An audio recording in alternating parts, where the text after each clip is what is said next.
बेळगाव तालुक्यातील बिजगर्णी येथे असलेल्या जागृत श्री ब्रह्मलिंग मंदिरात आज बुधवार दिनांक 26 व उद्या गुरुवार दिनांक 27 रोजी अभिषेक, पूजा, महाप्रसाद तसेच भजनाचा कार्यक्रम आयोजित करण्यात आला आहे। गेल्या अनेक वर्षापासून महाशिवरात्रीनिमित्त महाप्रसादाचे आयोजन ग्रामस्थ मंडळातर्फे करण्यात येत होते।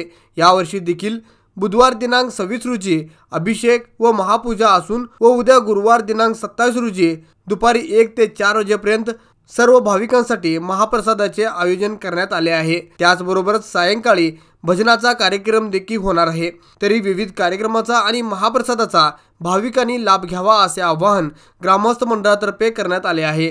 सालाबाद प्रमाणे आमच्या बिजगणी गावामध्ये महाशिवरात्री निमित्त दरवर्षीप्रमाणे या वर्षी सुद्धा या भागाचं जागृत देवस्थान ब्रह्मलिंग देव यांची या महाशिवरात्री साजरी संपन्न होत आहे आणि त्या निमित्तानं आम्ही उद्याला ब्रह्मलिंगाच्या देवळासमोर आम्ही महाप्रसादाचं आयोजन करण्यात आलेलं आहे आणि आज आणि उद्या या ठिकाणी भजनी मंडळाचा कार्यक्रम सुद्धा या ठिकाणी आयोजित करण्यात आलेला आहे। तरी सर्व रसिक किंवा भक्त लोकांनी यांचा गावकऱ्यांच्या सर्वांच्या वतीनं या ठिकाणी महाप्रसादाचं आयोजन करण्यात आलेलं आहे अशी मी आमच्या गावकऱ्यांच्या वतीनं त्यापर्यंत ग्रामस्थ मंडळाच्या वतीनं आपल्या सर्वांना भक्तांना गावकऱ्यांना विनंती करत आहे। यावेळी ग्रामस्थ मंडळाचे अध्यक्ष वसंत आष्टेकर, श्रीरंग भास्कळ, पुंडलिक जाधव, विष्णू मोरे, यशवंत जाधव, बंडू भास्कळ, गोपाळ पाटील, नारायण भास्कळ, किसन बेर्डे, सतीश पाटील, पुजारी पुंडलिक हलकर्णीकर यासह आदी ग्रामस्थ यावेळी उपस्थित होते।